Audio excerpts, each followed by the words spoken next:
on a very timely issue.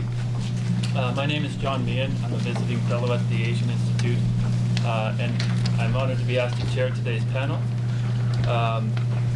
Although I'm a historian, but it's nice to have more contemporary issues. We've got three great speakers for you today on the subject of the dialogue between Canada and China on human rights. We've got David Webster to my right. David is a colleague of mine. He's also at the Munk Center as a visiting SSHRC postdoctoral fellow, and also works on Canada and East Asia.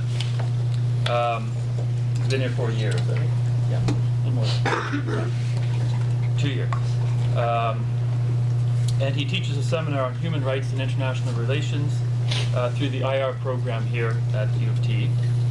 And a lot of David's research has been on Canada's relations with Asia, specifically Indonesia. And David's going to be our first speaker and give us a historical overview. He'll speak for about 20 minutes. After David, we will have the speaker to my immediate left, Professor Charles Burton, who's an associate professor of political science at Brock University. And Charles's work is focused on China and the rest of Northeastern Asia, with a specific focus on human rights. A lot of you may know him from the Burton Report, which was an external peer review of the Canada-China Human Rights Dialogue produced in 2006. He's published in English and Chinese. He had 2 stints at the embassy in Beijing in the early 90s and the late 90s.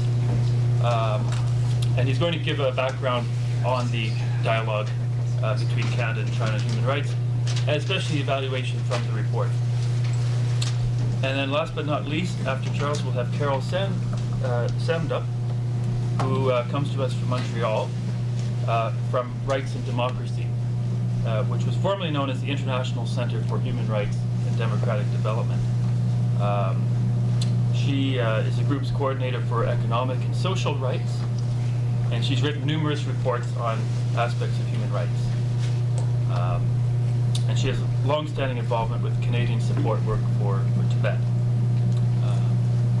And she's going to take the analysis further to look at some of the future implications.